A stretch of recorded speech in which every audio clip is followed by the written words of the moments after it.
यहाँ पे आज के फोर्थ लेक्चर में हम लोग शुरुआत कर रहे हैं। और इकोनॉमिक्स में दोस्तों इसलिए पढ़ना ही ऐसा है कि आपको सिर्फ पढ़ने पे ध्यान नहीं देना है, पढ़ना तो है, पढ़ना है, समझने के बाद याद रखना है।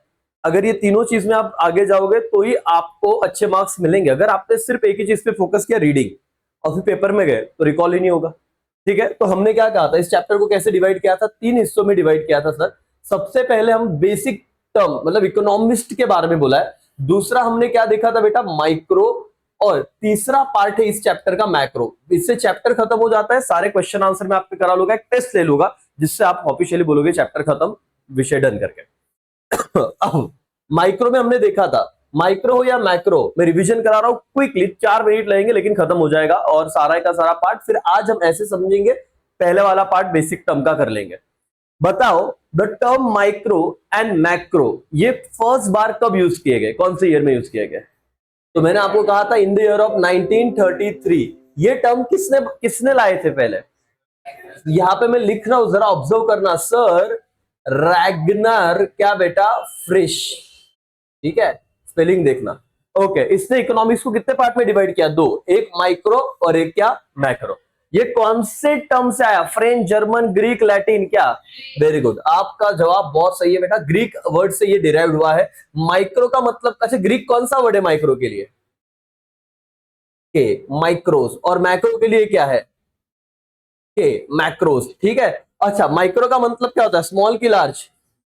स्मॉल। और मैक्रो का मतलब क्या होता है, लार्ज। ये तो अपने इंट्रो में समझा था। फिर हमने मीनिंग देखा, मीनिंग मतलब माइक्रो का देखा, माइक्रो मींस व्हाट बेटा, स्मॉल। वो इंडिविजुअलिस्टिक अप्रोच रखता है। मीनिंग में अगर आप डेफिनेशन के भी वर्ड यूज कर दो तो भी चलेगा। फिर दोस्तों हमने डेफिनेशन देखी थी और डेफिनेशन नाम के साथ देखी थी माइक्रो की। क्या क्या डेफिनेशन थी माइक्रो की, बोलो? अकॉर्डिंग टू प्रोफेसर कौन था इकोनॉमिक्स को, बोल्डिंग ना, बोल्डिंग। बोल्डिंग ने क्या बोला, micro economics is the study of what, individual, particular firm, particular household, individual prices, income और क्या, वेजेस। इंडिविजुअल प्राइजेस, इनकम और क्या, वेजेस। फिर इंडिविजुअल इंडस्ट्रीज और particular commodities. This is not, ये डेफिनेशन हो गया माइक्रो का। माइक्रो में हमने फिर टर्मिनोलॉजीज चालू किए। सबसे पहले टर्म क्या पढ़ा था हमने?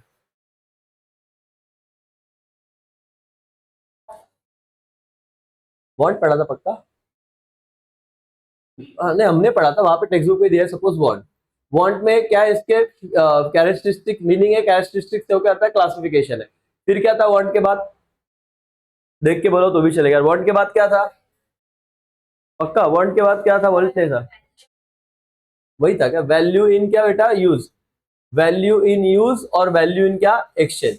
और फिर था वाटर डायमंड क्या, पैराडॉक्स। फिर कौन सा कंसेप्ट था, वेल्थ था। और वेल्थ में आपको याद है अच्छा खासा अंदर कंटेंट था। क्या कंटेंट था वेल्थ में? फीचर्स ना, उसके 4 फीचर कैरेक्टरिस्टिक्स थे। उसमें क्या था, यूएसटी, यूटिलिटी होना चाहिए, स्केर्सिटी होना चाहिए, ट्रांसफरेबिलिटी होना चाहिए और ई से एक्सटर्नलिटी होना चाहिए। फिर क्या था, पर्सनल इनकम। और फिर क्या था, डिस्पोजेबल इनकम। बस इतने टर्म्स थे क्या? और था ना इकोनॉमिक, क्या था, एक्टिविटी, इकोनॉमिक एक्टिविटी, जिसमें 4 था। क्या बेटा, प्रोडक्शन, डिस्ट्रीब्यूशन, एक्सचेंज और क्या, कंजम्पशन। और यहाँ पे अपना ये बी वाला पार्ट, माइक्रो वाला पार्ट खत्म हुआ है जो हमने किया हुआ है। आई होप तुमको सब याद आ रहा है। अब हम जाने वाले पहले पॉइंट पे, बेसिक टर्म पे इस चैप्टर के। और हमारे पास वक्त बहुत है बेटा, तो मैं इतना करा रहा हूं, तो आप लोग यार प्लीज यहाँ पे ध्यान दीजिए। Chapter 1 basic concept in economics में ए पार्ट पे आए हम लोग कि क्या हम देखेंगे, आपको अलग अलग इकोनॉमिक्स मिलेंगे। जितना मैं कहूंगा उतना मेरे साथ ही याद करने की कोशिश करना करके। चलो यहाँ पे ध्यान दो सबसे पहले। Okay, today's world is marked by scientific invention and discoveries. This remarkable scientific progress enable to probe into question what is science. Science is systematic body of knowledge. There are 2 main types of science. एक है natural science और एक क्या बेटा, social science. उन्होंने ना पहले एक सिंपल बात बताई कि आजकल के युग में बहुत ज्यादा इन्वेंशन हो रहे हैं और लोग साइंटिफिक तरीकों पे ज्यादा फोकस कर रहे हैं। साइंस को हम 2 पार्ट में डिवाइड करते हैं, इतना कुछ लर्न करने की जरूरत नहीं। What is science? Science is the systematic body of knowledge, जहां पे सही सब सही ढंग से बताया हुआ है। और साइंस के 2 पार्ट, एक नेचुरल और एक क्या बेटा, social. Natural science is one whose law are universally acceptable okay, and their validity can be tested in laboratory under control condition. Natural science are also called dash dash science. कौन सा science बोल रहे बेटा? यहाँ पे word बोलो, कौन सा साइंस? Exact science, because of their empirical approach to the study. For example maths, physics, chemistry. अब ये सब्जेक्ट हमें तो नहीं है सर, लेकिन ये क्या कहना चाहते हैं? मैथ्स में अगर कोई बात है, जैसे कि आप देखो, उन्होंने कहा, ये देखो मैं आपको बताता हूं, 20 और मैं कुछ लिख रहा हूं 40, क्या आंसर आएगा? तो ये यूनिवर्सल है ना. ये प्लस का साइन आप इंडिया में करो, यूएसए में करो, इधर भी करो, कनाडा में करो, यहां पे इस साइन का मतलब यही है कि इन दोनों को क्या कर देना है? ऐड. लेकिन यही चीज अगर ऐसे होती 20 माइनस 40, तो आंसर क्या आता? -20. क्यों सर? क्योंकि हमने सीखा यूनिवर्सल है, बड़े का साइन हर जगह पे वहां पे क्या होता है? कैरी ऑन होता है. बताना क्या चाहता हूं सर, ये क्या साइंस है? हाँ. क्या टेस्टेड है? हाँ. इसलिए इसको कौन सा साइंस कहा जाता है बेटा? एग्जैक्ट क्या बेटा? साइंस. और ये कहीं पे भी यूनिवर्स में कहां पे भी लगाओ, इनका चीज वैसे ही रहेगा जैसे, मतलब ऐसे, मतलब इसका आंसर बताओ क्या था? 800. ओके. क्यों सर? मल्टीप्लीकेशन नंबर वही है, मैंने पहले भी बताया था. ये सारा गेम क्या बेटा? इस साइन का, और हमें आता है. इसीलिए ये कौन सा साइंस है? नेचुरल साइंस है बेटा. यहाँ पे देखो, यहाँ पे ये कौन सा साइंस है? Natural science. नेचुरल साइंस क्या है? लेबोरेटरी में कंट्रोल कंडीशन में टेस्टेड है. सारे फॉर्मूला बहुत टेस्टेड तरीके से बनाए गए. भारत में ही नहीं, कहीं पे भी अप्लाई करो, वो वैसे एज इट इज सेम रहने वाले है करके. ओके, चलो ये हो गया. दूसरा कौन सा साइंस है? Social. Social science is also known as क्या बेटा? बोलो क्या? एब्स्ट्रैक्ट और क्या? Behavioural science, because it related to study of some or other aspects of human behavior. For example, psychology is related to mental aspect of human behavior. Sociology is related to study of social aspect of man and member of the society.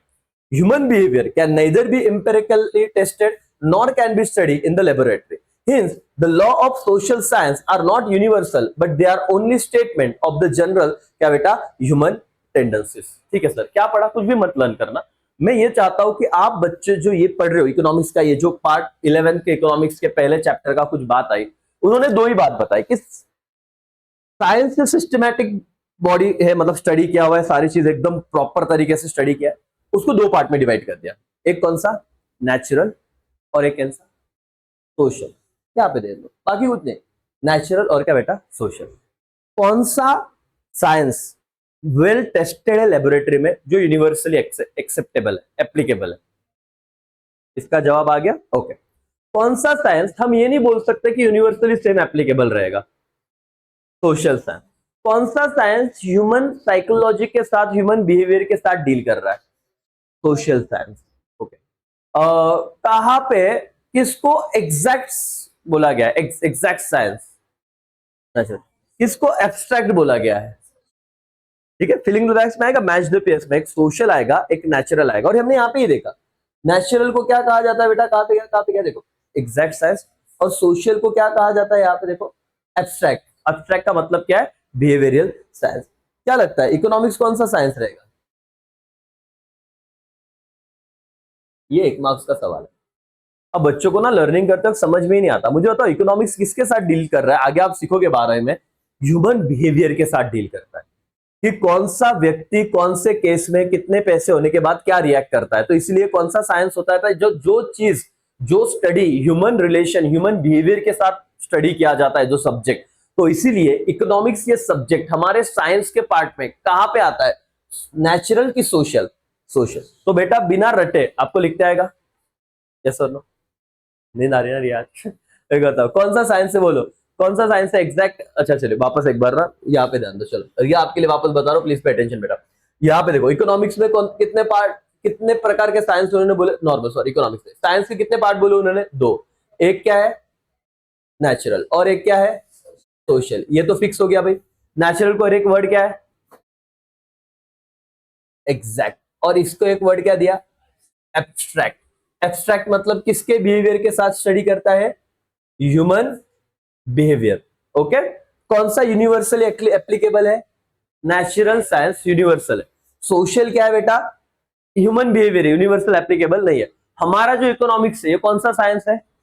Social science. कौन सा science? बस यही एक marks का जवाब है, सवाल है, उसका जो जवाब है। इसके लिए बहुत मेहनत की, बाकी तुम्हें डायरेक्ट ऐसे कोई इस पे मेन क्वेश्चन नहीं आएगा, फिलिंग द ब्लैंक्स आएगा। Economics is digest science, natural के सोशल।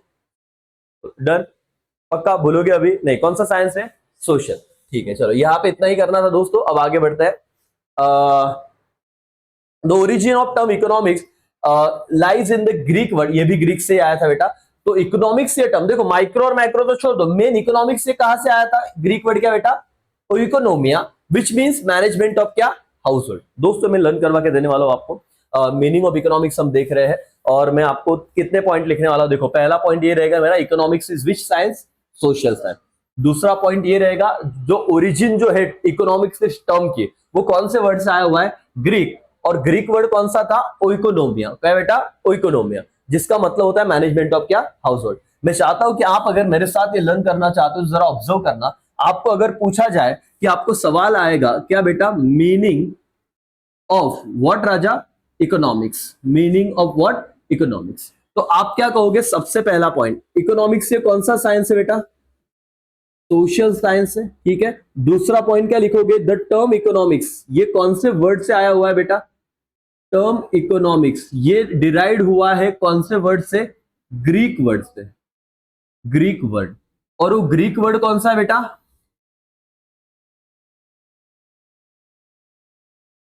ऐसे ही कुछ तो, इकोनोमिया। विच मीन्स व्हाट बेटा? इसका मतलब क्या होता है? इसका मतलब क्या है? इसका मतलब है management of what? Management of what? House hold. That's all भाई और बहनों, इतना चीज याद रहेगा तुम्हें। इकोनॉमिक्स देखो एकदम, सर माइक्रो और मैक्रो की बात कर रहे हैं कि इकोनॉमिक्स की बात कर रहे हैं? इकोनॉमिक्स। इकोनॉमिक्स का ये कौन सा साइंस है? बार बार बोलो, यही पे लर्न होना चाहिए। Social science. कौन से वर्ड से डिराइव्ड हुआ है? Greek word. क्या?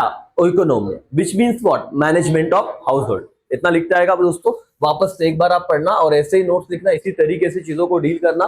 चलो देखो, okay. Economics refer to as queen of social science. वाह सर, ये एक टर्म आ जाता है। इकोनॉमिक्स को क्या कहा जाता है? सोशल साइंस तो हमने देख ही लिया था सर, लेकिन इकोनॉमिक्स को क्वीन ऑफ सोशल साइंस कहा जाता है। ये किसने कहा है? By Paul Samuelson. ये पॉल सैमुअल्सन का एक बंदे का नाम है इकोनॉमिक्स का। तुमको लगेगा इसका डिक्शनरी मीनिंग ढूंढोगे, ऐसा नहीं। जैसे अपने यहाँ पे बहुत अच्छे नाम होते हैं, ये अंग्रेजों के नाम है ऐसे, पॉल पॉल जो भी है। पॉल सैमुअल्सन ने क्या बोला? इकोनॉमिक्स ये क्या है? क्वीन है। कौन से साइंस की? सोशल। ये मैच द पेयर्स में आता है। एक जगह आएगा क्वीन ऑफ सोशल साइंस और दूसरी जगह नाम दे देंगे अलग अलग लोगों के। तो ये नाम किसने दिया बेटा? Paul Samuelson. Economics deals with economic aspects of human behavior. It deals with how human beings satisfy unlimited wants in what बेटा? Limited resources. मेरे को बताओ, तुम्हारे पास पैसा अनलिमिटेड है कि लिमिटेड है? लिमिटेड है। मॉम डैड, अभी तो फिलहाल तुम्हारे घर में पैसा कमाने का काम या इकोनॉमिकली जो चीज आ रही है वो मॉम डैड के बदौलत ही आ रही है। ठीक है, अभी तक तुम कमा नहीं रहे हो, तुम सीख रहे हो। तो उनका जो लिमिटेड पैसा है उसमें उनको उनके भी नीड सेटिस्फाई करना है, घर के भी नीड सेटिस्फाई करने हो, ईएमआई हो, वो खाना हो या फिर जो भी चीजें हो, मेडिकल हो, उनको उस पैसों में तुम्हारी पढ़ाई भी करवानी है। तो उनके वांट्स तो बहुत ज्यादा है, लेकिन लिमिटेड क्या है बेटा? रिसोर्सेस। पैसा लिमिटेड है। तो आपके घर वाले इतने लिमिटेड रिसोर्सेस में सारी चीजें कैसे मैनेज कर लेते हैं? हर दिवाली को कपड़े हो गए, क्योंकि दिवाली आते तो हम कहते हैं भाई कि फेस्टिवल आया तो कपड़े लेने करके, जो भी फेस्टिवल जो मनाता हो, है ना। किसी के घर में शादी है तो किसी को लेना देना हो गया। मतलब मैं क्या कह रहा हूं बॉस, कि पैसा तो उतना ही आ रहा है जितना आना है, लेकिन हमको तो भैया हमारे ख्वाब तो बहुत बड़े बड़े, हमको इधर घूमने जाना है, उधर घूमने जाना है, यही चाहिए वही चाहिए, लेकिन वो मैनेजमेंट घर वाले एक लिमिटेड रिसोर्स में कर रहे हैं। तो आपके घर वाले जो काम करते आ रहे हैं ना, उसको इकोनॉमिक्स बोलते हैं। कि आपकी फैमिली लिमिटेड रिसोर्सेस में इतने अनलिमिटेड वांट्स को कैसे सेटिस्फाई कर रही है। अगर आप घर में थोड़ा ध्यान दो ना, आप इकोनॉमिक्स सीख जाओगे। वो बजट वाला चैप्टर 12 ही में आएगा। तो this is the economics. Economics है क्या सर? देखो, economic deals with the economic aspects of human behaviour. It deals with how human beings satisfy limited की unlimited, unlimited wants with what? Limited means. Means मतलब resources, कि limited resources में वो unlimited wants को कैसे satisfy कर रहे हैं। Okay, let's understand the nature of economic with respect to some popular definition. तो अब अलग अलग डेफिनेशन आई बेटा, लेकिन मैं कहना चाहता हूं as a teacher, as a student point of view से मैं बात करूं तो टीचर के हिसाब से तो मैं सब पढ़ा दूंगा, लेकिन मेरे को पता है जब मैं स्टूडेंट एंगल से बात करता हूं तो ये बहुत बोरिंग हो जाता है, एक्चुअली है ही बोरिंग, क्या ही करे बच्चा, लेकिन पेपर तो होने वाला है और बच्चे को तो लिखना पड़ेगा। तो जैसे चैप्टर चालू किया, पहले पेज का आधा पार्ट मेरा खत्म होना चाहिए, मेरे को आना चाहिए लॉजिकली, ठीक है बेटा। तो मैं आपको पूछना चाहूंगा, आधे पार्ट में अपन ने सीखा क्या है। सबसे पहले उन्होंने इंट्रोडक्शन चालू कर दिया, उन्होंने कहा कि हम लोग ये देखेंगे कि साइंस बहुत प्रोग्रेस कर रहा है, इन्वेंशन इन्वेंशन हो रहा है। तो साइंस के मेनली दो टाइप्स है। साइंस के मेनली कितने टाइप है बेटा? दो। एक कौन सा साइंस है? एक है नेचुरल, और एक कौन सा साइंस है बेटा? सोशल। ओके। नेचुरल साइंस जो है वो लेबोरेटरी में वेल टेस्टेड है, जो यूनिवर्सली एप्लीकेबल है, इसलिए इसको क्या कहा जाता है? एग्जैक्ट। ये कभी मैच डे पेयर्स में आया तो देखना। और सोशल साइंस है बेटा, ये किसके साथ डील करता है? ह्यूमन बिहेवियर के साथ डील करता है, इसलिए हम इसे क्या कहते हैं? एब्स्ट्रैक्ट ह्यूमन बिहेवियर, ठीक है। ओके। चलो, ये तो हमने इतना पढ़ा था, इसमें जनरल इतनी ही बातें थी, डन ना? ओके। फिर ये पॉइंट 1 समझो। पॉइंट 2 आपने पढ़ा था कि हम जो इकोनॉमिक्स पढ़ रहे, इकोनॉमिक्स, ये इकोनॉमिक्स इन दोनों साइंस में से कौन सा साइंस है? क्लियर है बॉस? कौन सा साइंस है? इकोनॉमिक्स। ये सोशल साइंस है, ठीक है। तो ये उन्होंने बताया। और फिर हम लोगों को ये समझा, इकोनॉमिक्स से तो सोशल साइंस है, वो तो ठीक है। उसके बाद इकोनॉमिक्स से वर्ड कौन से वर्ड से आया था? ग्रीक। अच्छा, ग्रीक वर्ड क्या था बेटा? स्पेलिंग देख लेते हैं। OIKONOM, क्या आई है ना? ओइकोनोमिया, बराबर ना? ओइकोनोमिया। इसका मतलब क्या होता है? बोलो बेटा, लर्न कर लो मेरे साथ। Management of what? House hold. इतनी चीजें समझी थी। इसमें से एक महान आत्मा आती है जिसका नाम है पॉल सैमुएल्सन। फास्ट एंड फ्यूरियस में भी पॉल नाम का कोई बंदा था, देखा था आपने? ठीक है, जो भी हो, लेकिन याद रखो पॉल, ठीक है। ये पॉल भाई ने क्या बोला? क्वीन है, क्वीन। कौन क्वीन है? इकोनॉमिक्स। किसकी क्वीन है? सोशल साइंस की। तो ये नाम इसने दिया था। और बस इसमें इकोनॉमिक्स में क्या बताया गया है कि जो इंसान है वो अपने कौन सी वांट को, अनलिमिटेड वांट को कैसे सेटिस्फाई कर रहा है? किसमें बेटा? लिमिटेड रिसोर्सेस में। इसे कहा जाता है इकोनॉमिक्स। क्या आपको यहां तक समझा? आधा पेज पक्का? इकोनॉमिक्स है क्या भाई? कि हम लोग हमारे अनलिमिटेड वांट्स को लिमिटेड रिसोर्सेस में कैसे सेटिस्फाई कर रहे हैं, इसे कहा जाता है इकोनॉमिक्स। आपको अगर आपके डैडी ने महीने भर के लिए कहा पॉकेट मनी कंसेप्ट तो पता ही होगा, 1000 रुपया दे दिया, बोले यार तेरे को जाने आने को 20 रुपया खर्चा लगता है, तो दिन का 20 रुपया पकड़ा तो 30 दिन का कितना होगा? 600 रुपया। 400 रुपया तो कुछ खाने पीने के लिए रख, है ना? तो कभी तो 1000 रुपए में बच्चे को आने जाने का भाड़ा, हाइपोथेटिकल एग्जांपल दे रहा हूं, मैनेज करना होता है। कभी कभी होता है ऐसे कि दोस्त कुछ बाहर खाने को लेके जाता है और पैसा दोस्ती भरता है, तो वो लेके जाते तो कभी तो भी अपने को भी तो लेके जाना पड़ेगा, तो अपना वो मैनेजमेंट रहता है। तो तुम लोग जैसे वो मैनेज करो ना कम पैसों में, उसे भी क्या कहा जाता है? इकोनॉमिक्स, ठीक है। तो ये आधा पेज तो डन हो गया। अब हम क्या करने वाले बेटा? इकोनॉमिक्स की बात करेंगे। यहाँ पे किसी को कोई दिक्कत है क्या? सब समझा है पक्का? है ना? घर पे एक बार पढ़ोगे तो ऐसा लगेगा नहीं ना कि बोर हो रहा है, अभी कुछ दिमाग में नहीं जा रहा है, सब दिमाग में जाएगा। अब सिर्फ आपकी मेहनत उसमें काम करना है करके। कैसे दोस्तों? सेकेंड पार्ट पे हम लोग आएंगे। अलग अलग इकोनॉमिक्स के अभी हमको व्यू देखने करके, अलग अलग इकोनॉमिक्स के हमको व्यूज देखना है। क्या है? सबसे पहले हम लोग देखेंगे economics that is Kautilya. Kautilya तो पता ही रहेगा तुमको। ध्यान से देखिए इस फोटो को बेटा, ठीक है। बहुत बड़ा जूम कर दिया है तो दिक्कत ही नहीं आनी चाहिए। अर्थ मतलब क्या होता है? वेल्थ। एंड शास्त्र मतलब क्या होता है? सायन्स। शास्त्र म्हणजे एखादा फॉर्म्युला काहीतरी दिले, आपको लिखना ही ऐसे, इसलिए बहुत बोर्ड ऑफ डिजिटल बोर्ड का शायद ये तो भी फायदा है। जब टेक्स्ट बुक में करते तो आधे बच्चे तो और सो ही जाते हैं, यहाँ पे तो भी किधर तो भी ध्यान है करके ध्यान दो। अर्थ, अर्थ मीन्स वेल्थ, एंड क्या बेटा? शास्त्र मीन्स क्या? साइंस। कौटिल्य ने ऐसे कुछ तो दिया, कौटिल्य अर्थशास्त्र कहते हैं इसलिए। तो ये पूरा नाम क्या हो गया बेटा? अर्थशास्त्र। तो इन्होंने कहा है वेल्थ का साइंस। अर्थशास्त्र implies the science of, science के बारे में एक्वायर, एक्वायर करना मतलब जमा करना, एक्वायरिंग एंड क्या बेटा? Managing of what? वेल्थ। सिर्फ पैसों को लाना ही नहीं, उन्हें मैनेज भी करना, इसको बोलते अर्थशास्त्र, पैशांचं नियोजन। आपको भारत में एक बड़ी फैमिली पता रहेगी, अंबानी फैमिली, पता है? अंबानी फैमिली का बिजनेस किसने चालू किया था? कुछ आइडिया है? धीरू भाई अंबानी ने। हमको आजकल वही एग्जांपल होते हैं, वही मोटिवेशन। धीरूभाई अंबानी ने पेट्रोल पंप से जर्नी चालू की थी, मुंबई के एक छोटे से घर में रहते थे, वहां से आज साम्राज्य कितना खड़ा किया। लेकिन धीरूभाई अंबानी के 2 बच्चे हैं। याद है किसी को? नाम याद है? क्या पता सर, 2 रहे 200 रहे, हमें क्या करना है? क्या नाम है? मुकेश अंबानी और Anil Ambani. Okay sir, Ambani family को कौन बोलेगा? अब ये 2 बच्चे हैं, तो जब धीरूभाई अंबानी का अभी एज हो गया और इस पृथ्वी में आने वाला हर बंदा कभी ना कभी तो जाता ही है, तो उनका भी जाने का टाइम हो गया, चले गए। फिर इनकी प्रॉपर्टी 2 हिस्सों में बटी, एक अनिल अंबानी और एक क्या बेटा, मुकेश अंबानी। बट ऑब्वियस उनमें कुछ झगड़े भी थे, तो कोकिला बेन जो उनकी मम्मी थी, उन्होंने थोड़ा बीच बचाव किया और फिर डिस्ट्रीब्यूट कर दिया। आज की परिस्थिति क्या है बताए? मुकेश अंबानी आज भी टॉप पे है, लेकिन अनिल अंबानी बैंक करप्ट हो गया है। बैंक करप्ट मतलब समझता है कि मतलब बहुत कर्जा हो गया, इंसॉल्वेंट अपन बोलते हैं ना, लाइक दैट, ऐसे कुछ तो टर्म कि मतलब। तो क्या हुआ? सिर्फ पैसा एक्वायर करना इंपॉर्टेंट नहीं है। अर्थशास्त्र क्या है? Science of acquiring. पैसा आ गया ठीक है, बट आना जरूरी नहीं, उसको क्या करते आना चाहिए बेटा? मैनेज करते आना चाहिए। तो व्हाट इज अर्थशास्त्र? अर्थशास्त्र implies the science of acquiring and क्या बेटा? Managing wealth. ये लाइन समझा क्या? देखो ये सबसे बोरिंग चीज कर रहे हैं हम लोग, क्योंकि क्या ही फायदा, लेकिन हम लोग ऐसे इंटरेस्ट से करेंगे ना। पहले इनका याद रखो, ये क्या बेटा, कौन है ये? कौटिल्य। इनका व्यूज क्या है? तो इन्होंने पहले तो ये बताया, artha means wealth and shastra means science. तो अर्थशास्त्र क्या इंप्लाई कर रहा है? साइंस ऑफ एक्वायरिंग एंड क्या? Managing wealth. Essentially Arthashastra is treatise on political economy in क्या बेटा? Broader sense. तो भाई बट ऑब्वियसली बात है कि ट्रीटीज इन पॉलिटिकल इकोनॉमी मतलब क्या?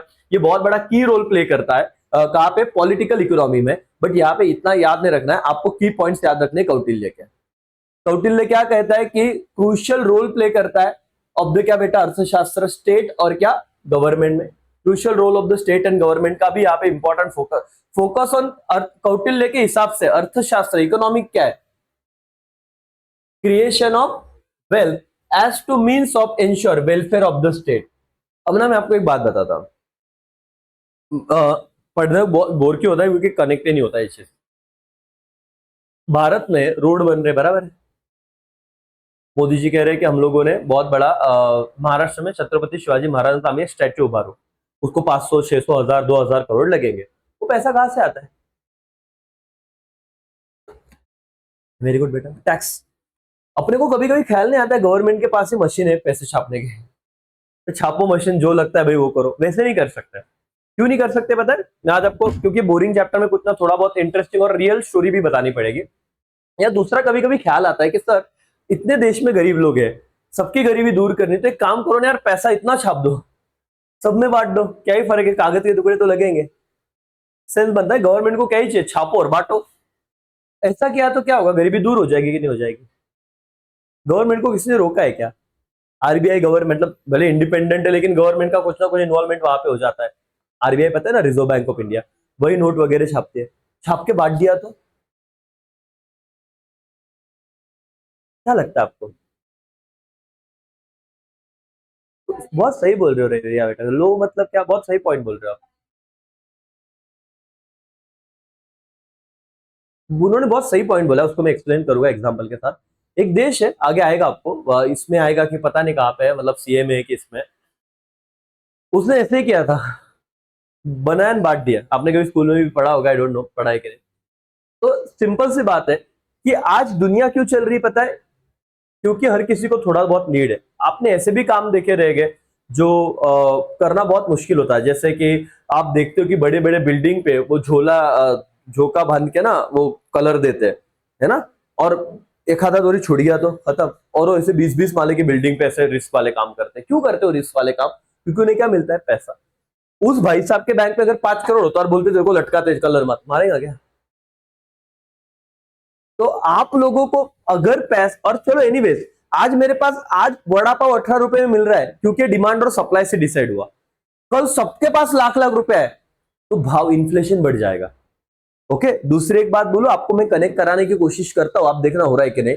आपके घर में कभी तो किसी ने बोला रहेगा, दादा ने, दादी ने, की आमच्या काळात तो 100 रुपयात या 10 रुपयात पूर्ण किराणा बाजार भरून जायचा, 1 रुपए में तो ये चीज मिल जाती थी, 10 रुपए में तो इतना इतना वैल्यू हुआ करता था। पापा बोलते हो कि हमारे दादाजी को तो पगार ही 200 रुपया था महीने का। तो 200 रुपए आज के इसमें कोई वैल्यू है क्या? नहीं, मतलब 200 रुपए का वैल्यू क्या हो गया बेटा? रिड्यूस हो गया, क्योंकि लोग बढ़ गए, इन्फ्लेशन भी क्या हो गया? बढ़ गया, पैसा ही बहुत आ गया है। तो तुम डायरेक्ट पैसा नहीं दे सकते। अगर आपने सबको 10-10 लाख बांट दिया ना, वो एक इक्वल वैल्यू रहेगा। वड़ा पाव जो 18 रुपए मिलता है 18,000 में मिलेगा, और उस देश में ऐसे हुआ था। एक एक बर्गर 5-5 हजार, 50-50 हजार में मिल रहा था। क्या फायदा उस पैसा देने का? इसीलिए गवर्नमेंट बिना मेहनत के किसी को भी पैसा देती नहीं है। बदले में गवर्नमेंट को चलाना है तो गवर्नमेंट खुद के लिए भी पैसे छाप सकती नहीं है। तो गवर्नमेंट क्या करती है? जो मार्केट में पैसा सर्कुलेट होता है ना, उस जो जो ज्यादा कमा रहा है उससे क्या लेती है? टैक्स। इनडायरेक्ट आप जीएसटी देते हो ना, बर्गर खाया जीएसटी दिखता है कि नहीं? ये सारा पैसा गवर्नमेंट के पास जाता है, और उस टैक्स को कमाना उसी वेल्थ कहा जाता है। तो उन्होंने क्या कहा कि क्रूशियल रोल ऑफ स्टेट और गवर्नमेंट का बहुत इंपॉर्टेंट रोल है। अर्थशास्त्र जो कौटिल्य है, उन्होंने कहा कि हम फोकस करेंगे क्रिएशन ऑफ क्या बेटा? वेल्थ और लोगों के भले के लिए। Need of efficient administration machinery for good governance. What is good governance? एक बार कौटिल्य घूम रहे थे मार्केट में और देख रहे थे कि बहुत लोगों को मारा जा रहा है ना, या फिर कुछ लोग, राजा तो ऊपर बैठा है, उस जमाने में राजा वगैरह हुआ करते थे, तो राजा ने बोला कि टैक्स वसूलो, लेकिन टैक्स वसूल के राजा तक पहुंचता ही नहीं था। जो नीचे लोग रहते थे ना, वो टैक्स लेके खुद के जेब में डाल के मजा वगैरह करते थे। तो इसको गुड गवर्नेंस नहीं कहते। गवर्नेंस क्या होता है कि आप लोग जो गरीब है उसकी मदद करो, जो अमीर है उससे लो। ये उल्टा हो रहा था, गरीबों से लिया जा रहा था, अमीरों में दिया जा रहा था। तो इन्होंने, कौटिल्य ने वही कहा कि आप क्या करो? एफिशिएंट एडमिनिस्ट्रेशन रखो, कि जब इकोनॉमी की बात आएगी तो जो ऊपर बैठे हुए टॉप बॉडी है उनको बहुत एफिशिएंट रहना पड़ेगा और गुड गवर्नेंस दिखाना पड़ेगा। और last, compilation of political idea into क्या बेटा? अर्थशास्त्र। और पॉलिटिकल आइडिया जो भी मेन लीडर है उनको अर्थशास्त्र में बहुत ज्यादा ध्यान देने की जरूरत है। ऐसा इस भाई साहब ने कुछ तो कहा है। एनीवेज, पहले इसके 4 लाइन पढ़ लो, क्या कहना है। कौटिल्य वॉज ग्रेट क्या बेटा? Statesman, philosopher, economics in royal advisor during क्या बेटा? मौर्य पीरियड। मौर्य साम्राज्य आपने सुना रहेगा। He is also known as the name of क्या बेटा? चाणक्य। चाणक्य नीति आपने सुना रहेगा, वही उनकी बात चल रही है। और विष्णुगुप्त कौटिल्य क्या बेटा? Author the ancient Indian political treatise the अर्थशास्त्र उन्होंने बनाया था। अभी कितना बोल रहे, मैं कहूँ आपसे पेपर दो, आप काहे को दो गया, और मैं लूंगा भी नहीं इस पे। लेकिन पेपर में एग्जाम में कुछ आया तो आप इतना याद रखो ना, कौटिल्य का भी ये याद रहेगा, ये वाला लाइन। हाँ बेटा, स्टेटमेंट म्हणजे आपण म्हणतो ना की एक प्रतिष्ठित व्यक्ती होता असं आपण बोलू शकतो, है ना? यस, इतना पढ़ लो एक बार, इतना तो पॉइंट पढ़ो। कौटिल्य का इतना तो आना चाहिए तुम्हें।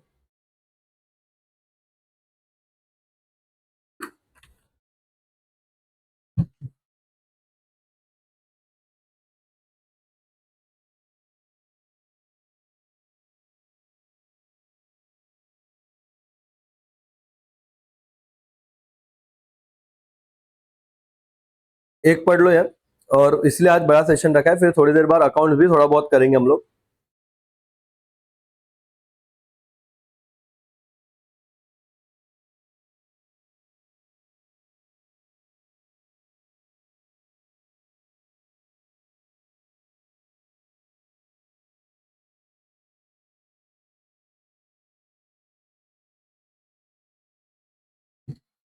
चलो, ये होने के बाद ये 4 पॉइंट है, अगर आपको एक दो पॉइंट भी याद रहे, crucial role of the government का क्रूशियल रोल है, ये इसका कहना था। क्रिएशन ऑफ वेल्थ पे फोकस होता है, एडमिनिस्ट्रेशन गुड गवर्नेंस पे फोकस है, पॉलिटिकल आइडिया पे वगैरह वगैरह वगैरह। अब देखो, definition of economics Adam Smith का, आपको ना सिर्फ क्या करना है बेटा, आज ही नहीं करेंगे, कल करेंगे लगता है, तो इसको 2 दिन दूंगा मैं आपको। कैसे 11 में क्वेश्चन कैसे आते पता है? ऐसे आते हैं।